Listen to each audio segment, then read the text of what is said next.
What's up, everybody? It's your boy Doggie Diamonds. You are now on the official Forbes DVD YouTube page. I had this real rare interview of Planet Asia when he came to BK. I decided to let it go. Check this out. Make sure you subscribe to this YouTube. Peace. ForbesDVD.com. Yeah, what it is, people. It's your boy Doggie Diamonds, Forbes DVD. I'm in Brooklyn, my hometown, my home, and I got somebody that's out here in my hometown and shit. Let them know who you be, man. It's Planet Asia Medallions, PA, representing Gold Chain Military, Gold Chain Music, Do-Rag Dynasty. Now, somebody might be like, who? Let them know where they definitely know you from. I mean, shit, you might know me from Cali Agents. You might know me from a lot of shit, man. I got like over 14, 15 albums. You might know me from Pain Language with DJ Muggs. You might know me from Linkin Park's album. You might know me from the Grammy nomination shit with Mystic. You might know me from Jacka's album. I don't know. I'm on all kind of shit, man. You might know me from some Wu-Tang shit. You might just know me in the streets. Yeah. Mm-hmm. So Planet Asia, how you come up with that name? My original name was Asiatic J. Okay. And I didn't want my name to sound dated, so I knew I wanted like a superhero name. So I just was thinking about it, Asiatic. I was like, how could I still have the essence of Asiatic in my shit? And I just thought about, Planet Asia. We in Planet Asia, so why not fucking represent everything? And I was like, but that's a feminine name too. So I had to be like, let me make it an abbreviation. All started in Africa. Planet all started in Africa. And I was like, cool, that's it right there, Planet Asia. That's who I am. So no matter what, no matter how gangster thug I get or whatever happens, I have that name to always remind me to chill out. So I could have been like, my name could have been like Bullet or some shit. You know what I'm saying? And then that would have had the Planet Murder and shit. Yeah, names mean a lot, man. You don't want to carry that bullshit with you. You know what I'm saying? So being from the West Coast, how is it that you rhyme the way you rhyme? Because you don't rhyme like the typical West Coast guy. Because the shit that I like out of rap, I just stuck with that. I mean, I never was part of the whole, I sound West Coast or you sound East Coast. All my niggas that I grew up with that was rhyming, we all looked at rap as rap. We wasn't on no like, yo, that's some West Coast shit. We knew the difference at certain points when certain distinctive styles started coming out, but I'm talking about like from the 80s up. Motherfuckers it was about rapping, man. It was about who was dope. We didn't give a fuck about where you was from. Can you rhyme? You know what I mean? And I think that whole East Coast, West Coast shit got us to where we at right now, to where niggas don't even own nothing in hip hop because we did so much crab in a barrel shit as far as black people in America doing that, fall into that media bullshit, that now even within some shit we call in black culture, that's one thing I hate about hip hop. We quick to say, this is black culture and such shouldn't do this, do that, but even within our own shit, we have prejudices. Like, I'm not supposed to be able to rhyme because I come from Cali. Like, nigga, it's sunlight over there. Yeah. I'm supposed to know how to fucking rhyme, you know what I mean? It's fucking sun every day. It's my pineal gland is open. And I've been Islamic from the gate. I didn't have to fucking watch TV raps or none of that. I was gonna be Planet Asia regardless. Whether if Rakim existed or Big Daddy Kane existed.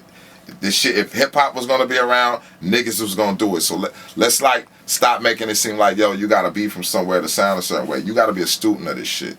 You know what I mean? You could be from Brooklyn and be whacking a motherfucker. Yes, you could be from LA and be whacking a motherfucker. You could be from Fresno and be whacking a motherfucker. Either you know how to rhyme or you don't know how to rhyme. How long have you had knowledge of self?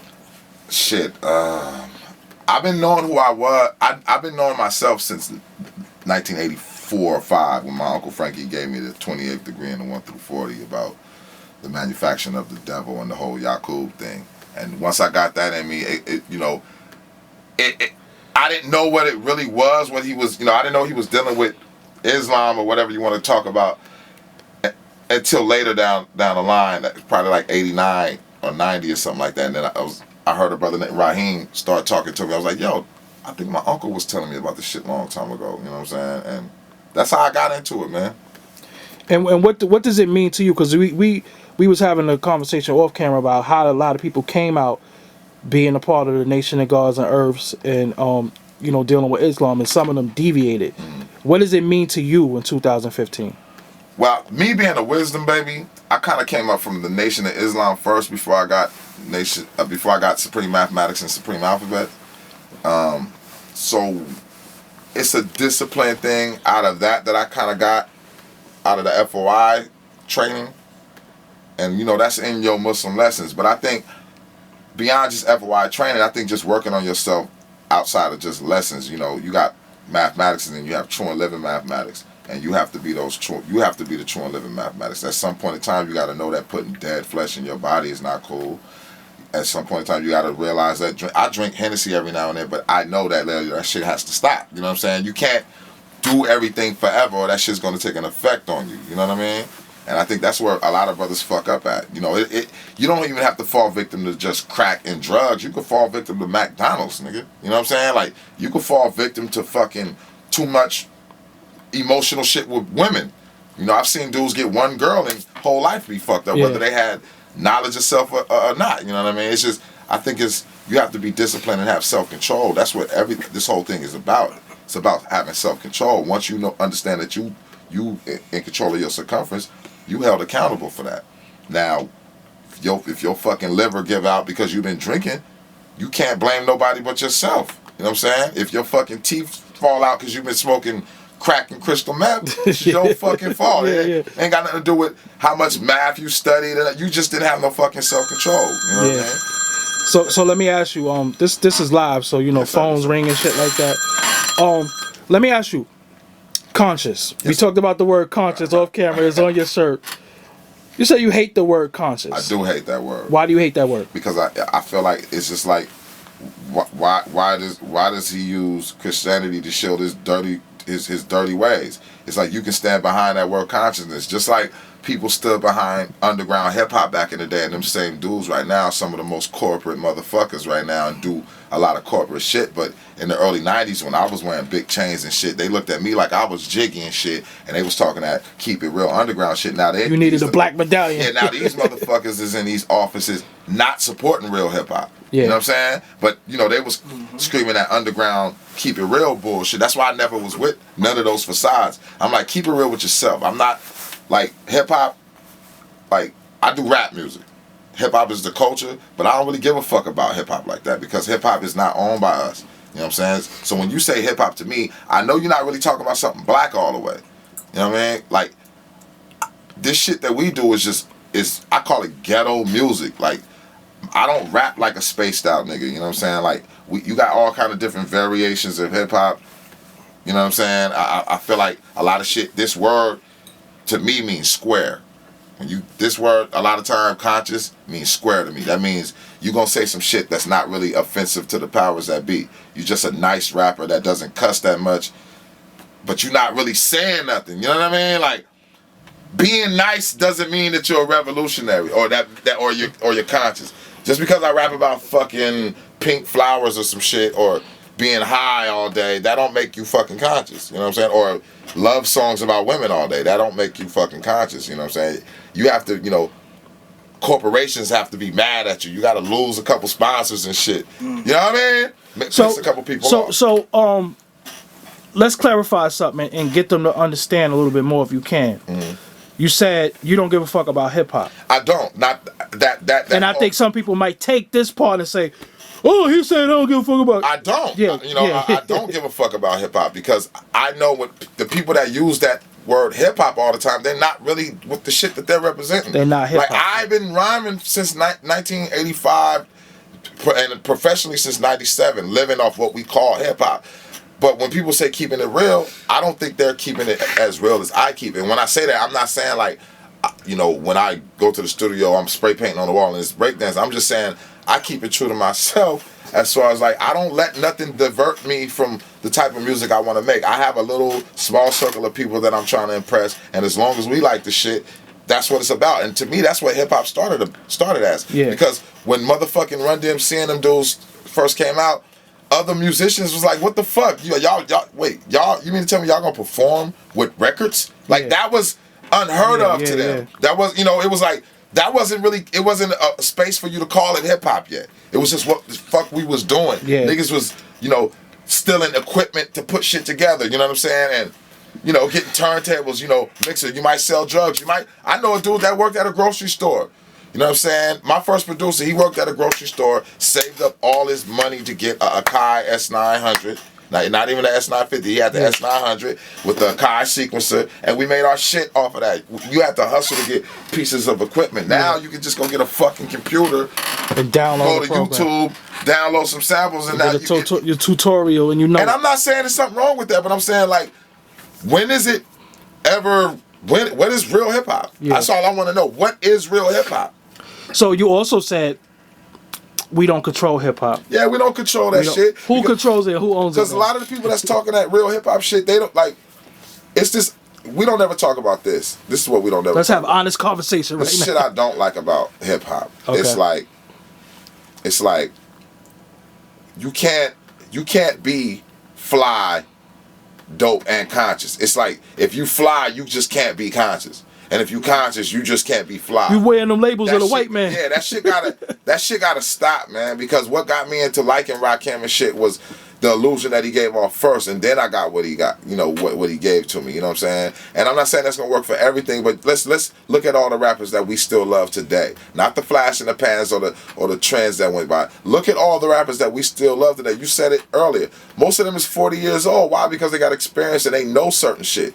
You know what I'm saying? And longevity is. I don't even want to name certain artists that I look at as successful, but we all know who they are. Yeah. They've been around from the gate. It's not a fucking coincidence why they're still around. Mm-hmm. And certain other dudes have fell off because they're not dressing it up right. And they're not being entertainers. At the end of the day, this is still an entertainment business. If you want to get knowledge yourself, go to the School of Mecca in Harlem. You know what I'm saying? Because you're not going to get full 120 through a record. You're not going to get full Metal Netter through a record. It's almost impossible for me to give you a full jewel through music and it still be fly. It's gonna have to be some kind of balance of ratchetness and some balance of righteousness. So how did Grand Puba pull it off? He's the only one who pulled off like being fly, and he gave us on Wake Up. Let's break it down. Grand Puba. If it wasn't for Grand Puba, we wouldn't have no Kanye West right now. That's how I look at it. Yeah. You know what I'm saying? He was the first. If it wasn't for Hieroglyphics from the Bay Area, we wouldn't have a Kanye West. You know what I'm saying? Like before there was shit, if we ain't had no Thurston Howell, he wouldn't be talking about Polo. If we didn't have a Pete Rock, there would be no Dilla or Madlib. Mm-hmm. You know what I'm saying? If it wasn't a Dr. Dre, we probably wouldn't have a DJ Khalil or Jake Ones. You know, certain producers that I feel like come from certain trees, and it's just like yeah.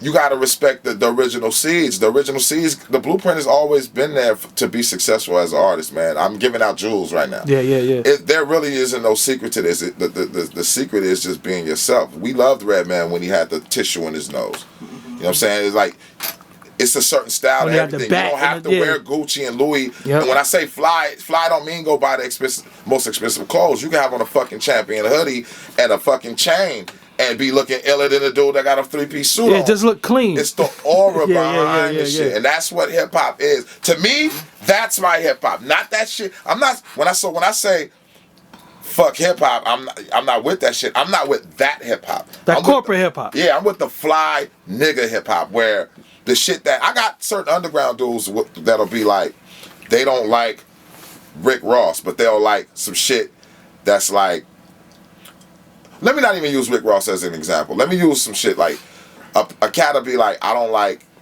2 Chainz, right? Uh-huh. And then they'll like another artist that's saying the same exact shit 2 Chainz is saying, but it might be over like a dusty sample or something. But the content and shit behind it is the same shit this person is saying.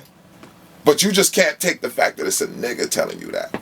You know what I'm saying? Or that it's polished or you know.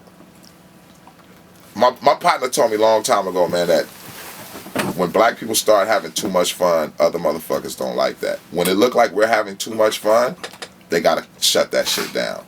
And we was having too much fun. You know what I'm saying? At one point in time. The shit that we call the golden era and all these yuppie motherfuckers try to say, I wish hip hop went back to how it really was. You don't really want that. Cause y'all be getting fucked up. Not only that, but like you're not even fit to be in that class. Like you wasn't even allowed because you didn't know. Like this shit come from struggling. So when you see, but that's what I'm saying. It was we made ends meet. And we were violent because we were struggling. Yeah. And not only that, even the fashion shit, the fashion aspect, like a lot of the fashion aspect of like when you talk about Dapper Dan and shit like that, how we had like the, and let's be clear, Dapper Dan wasn't the only person in America that was doing the boutique bootleg sweatsuits. That shit was going on everywhere. April Walker. You know what I'm saying? We just seen it on TV, and please believe it, just like airbrush. People was airbrushing everywhere, but a lot of that shit came from being poor. Like when we couldn't go to fucking Gucci and buy a fucking Gucci jacket, so it's better. Matter of fact, some of us didn't even know that it was a real Gucci. Some of us thought that Dapper Dan invented the shit. You know what I'm saying? So I think the ambition, ghetto ambition, was really a big part of hip hop that we lost. Yo, it's a crazy shit, not to cut your wisdom, but if you think about it, dudes was out in the street wearing BVD, and that shit was drawers. Dudes was walking around in drawers in the shirt. That was an undershirt and drawers. You feel me? So think about it. Let's take it back. Let's do the science now. Let's go back to our golden era. If you 30-something, so let's go back to the 93s and the 90s, right? If you look at all the rappers that we consider legends today, right? And go back to all of their first songs. All of their first songs were them talking about what they were trying to get and what they were about to get. Like when Biggie was like, it was all a dream. All like even JayZ, if you listen to Reasonable Doubt, like he was telling you, if you listen to what's the song, Can't Knock the Hustle, he's telling you what he's trying to do to become today. You know what I'm saying? If you listen to AZ, Sugar Hill, them was all ambition songs. They killed that part of hip hop and tried to make that like that's uncool now. Like if you like you're not real hip hop if you're like that now. You know what I'm saying? Like black flashiness has been gone, and it's like now it's like if you're an underground rapper and black, you got to be kind of dirty now to be accepted. You can't really be like, you know what I mean, like fly. Like, thank God we got a Nas. You know what I'm saying? It's crazy because it's a lot of talent out here that get overlooked because I feel like niggas. Do you think it's too many classes in hip hop? That too. I think black people in hip hop need to cut that Hollywood shit out, man. I think fly niggas need to realize and respect other fly niggas and be like, yo, I need this fly nigga to exist because if he don't exist, it's gonna be harder for me because I'm gonna look like that. I don't want to be the elephant in the room all the time. You know what I'm saying? I don't want to be the dude walking through like, yo, you think you better than me? No, I don't. I just like brand new kicks. Yeah. You know what I'm saying? I got knowledge, but nigga, I just like brand new shit. Like, just because I'm conscious don't mean I don't like jewelry and shit. Like, to me, if you got knowledge, to me, you're supposed to be able to change the subjective to the objective. So, what do you think happened to all the black power rap? I think the black power rap is still there. I just think the black power rap put on the black power uniform, and that ain't cool.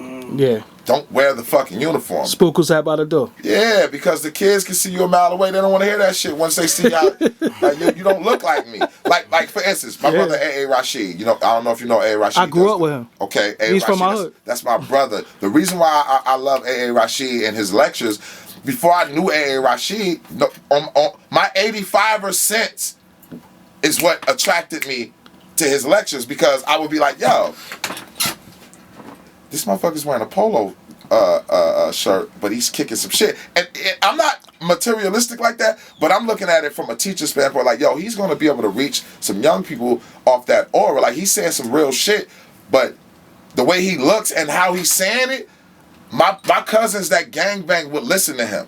Yeah. But they not going to listen to such and such with the tie on and the fucking, Steve Harvey afro. Niggas ain't gonna, kids don't want to hear that. You know what I'm saying? So I know I've changed enough lives. I might not be on TV and all that shit. I know I've changed enough lives around me. I know I got certain dudes to get their life right, and think about moving away from the situation that they dealing with. Because a lot of this shit has to deal with traveling. I try to get people that, a lot of this shit ain't even based off esoteric knowledge. Some motherfuckers just need to leave their fucking environment. Yeah. You know see different things. Yeah, like the four corners of their hood. Yeah, because a lot of because this shit is a trap too. That's why they keep the liquor store, they keep the chicken and all that shit right in the hood. What we consider unconscious is just motherfuckers that haven't left their environment. And so all this conscious shit, that shit is like, that's why I don't like that world. Because I'm like, you motherfuckers have passports and shit. Y'all seen the world. If you ain't teaching a motherfucker how to get out of his situation, how conscious are you? That's why, you know, all this like JayZ Illuminati shit and all that, I be going hard against people that be on that shit. Because I'm like, yo, man, I'm from the ghetto too. You know what I'm saying? You know, I take deals in business meetings with motherfuckers that's in these offices. Once I leave the building, nigga, I'm back to the block. It ain't got nothing to do. What he do in his life and what I do in my life ain't got shit to do with me. So I think that's another thing that's killing us with the whole, like, any black success. Like, yo, he's down with them people. Like, yo, can anybody get some money now? But don't you think JayZ plays off it, being that people fuck with I him? would play off it too. Yeah, I sold drugs, nigga. Yeah. Let's not sit and act like we really two shoes. We everybody in this fucking room right now has did criminal shit. So to sit here and act like if you had an opportunity to not, like, I am not here. To not directly fuck over your next man or kill another. Like, I'd rather him doing whatever the fuck he doing right now than doing what he was doing in 89 and 1990. Not to say that I'm even praising JayZ. I'm just saying, like, let's get off the bullshit, people. Harry Belafonte, you never did a movie fucking being King Tut. There's no black movies of us in Egypt. But all these actors saying what JayZ need to do, or, you know, what other black people pointing the finger like, but, yo, what have you did? You know what I'm saying? Like, there's no black movies of Nefertiti, nigga. There's no Tutankhamun movies. There's no, we complain about all this shit, but what we doing about the shit? We want to give up, you know, let's do something about it. Yeah, so do you think sometimes the rappers get too much responsibility and blame? Yeah, even our fucking lane. That's not our lane to be Farrakhan. You know what I'm saying? Like, when I was coming up, the Muslims that I listened to, they wasn't rappers. They was fly dudes in the hood that was fly. And I respect what they said. Like, yo, I want to be like you because you look clean. You don't do crack like this nigga over here. You got 360 waves. You got your waves is respected. Your part is your part is killer. Your kids got 4.0 grade averages. I mean, you don't have to talk. You gotta represent, show, and prove. Yeah. So a lot of these motherfucking so-called conscious people, I think, is full of shit. Yeah, I mean. The real conscious people, you don't see them. They're in the hood. Trust me.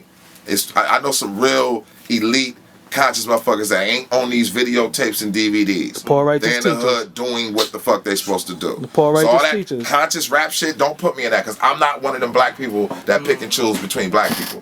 You know what I'm saying? You come to my family reunion, you gonna get a bar of all kind of shit. You know what I'm saying? So everybody ain't like me in my family, in my family. You know what I'm saying? So I'm not here to pick and choose what type of black people I like. That's a fucking Willie Lynch syndrome right there. Straight up. And niggas getting on camera doing that shit, that's some fuckery. You know what I'm saying? That's how they killed Malcolm. You know what I'm saying? And to this day, niggas is like, oh, Elijah Muhammad killed Malcolm X. Not knowing that whenever you put two powerful black men in the media and you have them go against each other, all you do is leave room for the enemy to take one of y'all out, and it looks like one of y'all did it. Biggie didn't kill Pac, and Pac didn't kill Biggie. Okay? Somebody killed them though, and they ain't found the murders yet. So it's not good to like even point the finger at other black. If you're a black person that's in power, it's not good to point the finger and like really go hard on like make enemies with your own kind. If you're gonna do it behind closed doors, or settle it behind closed doors, because if you powerful, you just fucking yourself. Especially if you've been talking some revolutionary shit all this time, and then you go at somebody else that's lightweight on the same thing. You just leaving room for your oppressor to... Especially if you're doing it on the oppressor's camera. Right, you know what I'm saying? So, I don't pick and choose. I like, 2 Chainz ain't no different than, who could I say? Mos Def. Basically. Mos Def made Miss Fat Booty. I mean, let's keep it real. You know what I'm saying? That's my man right there, because he does shit that you don't have to do as an entertainer. And to me, that's the shit that I'm talking about. Like Dead Prez and Mortal Technique, they do shit where they don't have to say they're conscious. You know what the fuck they doing. You see fucking Immortal Technique in Arabia doing, work and shit. You see Dead Prez going to jail every fucking other week because they standing up for some shit. You know what I mean? Like, that's... You don't have to talk about it. You know what I'm saying? But they be about it. Yeah, all that conscious. I don't know. I don't even know what that means, man. I swear that's like hip hop to me. The word conscious and hip hop is like outsiders trying to tell us what the fuck we are. Like, you can't tell me what the fuck I am. Today, I don't want to be hip hop. Today I might want to rap like Too Short. Yeah. Because that's just how the fuck I feel. And that's what niggas do. Whatever niggas do, that's what hip hop is. We created it. How we let people label it. Always remember, at one point in time, Run DMC and LL Cool J was looked at crazy for the way they dressed by hip hop. Because before them, people was wearing leather spikes and shit and suits and, helmets and all types of crazy leather pants and cowboy shit. hats, hats and feathers and dressing like Africa Bambaataa and shit. Yeah. You know what I'm saying? They started dressing like the drug dealers in the jailhouse shit with the no shoestrings and all. It's what we do as poor people. That's what hip hop is. So I'm not gonna let a motherfucker that had more than me growing up tell me what the fuck hip hop is. Get the fuck out of here. I'ma always be fresher than you because I've been poorer than you. That's why Biggie said, "Nigga never been as broke as me." I like that. You know what I'm saying? Yeah. So give them all your social network how they can stay in contact. Hit me up, Planet Asia on Twitter, Planet Asia Medallions Instagram, Gold Chain Military, GoldChainMusic.com. You can get some merchandise at BrandMedallions.com. You know what I mean? I got albums coming out. Shout out to my man Matt Diamond at Coal Mine Records. Shout out to my fucking my man Pete Sanity. Shout out to my man Salvatore over there at Brick Records.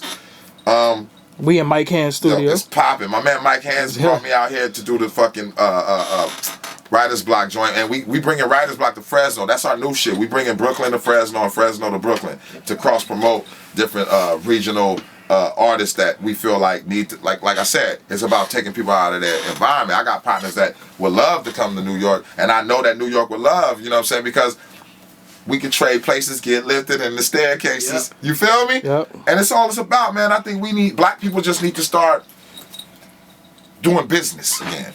Definitely. Stop letting motherfuckers come in and tell us what is dope and what's not dope. You know what I'm saying? Like, that ain't even from the culture. Yeah, like that shit is not whack. And me personally, I'm not on no black and white shit because I got a lot of white people that I know that did they 35 to 50 years within this hip hop shit. I got a partner named Ranger Rick. Like so to me, it ain't even a white and black thing. This shit is really based off of poverty, the era you grew up in, the people you got around you. You know what I'm saying? Because you can be Latin. I know some Filipino motherfuckers that can rhyme. This shit is some of the greatest DJs. Cuba. So let's not sit here. You know, I'm not gonna pull the white and black thing, but I will say, predominantly this is a nigga sport as far as like styles and fashion. Most of the fashion came from Harlem. You know what I'm saying? Over through the 90s. You know what I'm saying? Like a lot of the fashion came from Harlem. You know what I'm saying? Like when you start doing the history on a lot of shit, and you say you see like a lot of the shit we doing is like what black people who finally got a chance and who finally got some money was like, yo, I want to do this, I want to do that, I want a mink coat. My grandmother got 4 mink coats, $10,000 mink coats before I even knew what a mink coat was. Them shits is 10 racks. You feel me? My grandmother's 83. So this swag shit been going on for a long time. Don't get it fucked up. You know what I'm saying? Don't let them make you feel bad about being royalty. Yo, you might catch me with 10 fucking gold chains on and a message to the black man book in my hand. So let's get back to that. Yeah. And on that note, peace. Let them know you on Forbes DVD, man. Forbes DVD, Doggie Diamonds, my dog. You know what I'm saying? My G.O.D. We be on the phone talking for hours and hours about this shit. Yeah. This can go on for a long time. Yes. You know what I mean? So that concludes my interview with Planet Asia. I hope you enjoyed it. Share, comment, like, do whatever you need to get this shit popping viral out there. And for more interviews, make sure you subscribe to this YouTube. Make sure you subscribe to my other YouTube also, Doggie Diamonds TV. Peace. Thank y'all. What's up, everybody? It's your boy, Doggie Diamonds. Many people often ask me, how could I get my video on ForbesDVD.com? How much do y'all charge? What's the process? What do I have to do? Well, we redesigned the site, relaunched the site, is now working on all mobile devices perfectly. So you can get your video on the website now for only $100. Contact ForbesDVDpromo@gmail.com for more details. ForbezDVDPromo@gmail.com for more details. PayPal information will be given to you.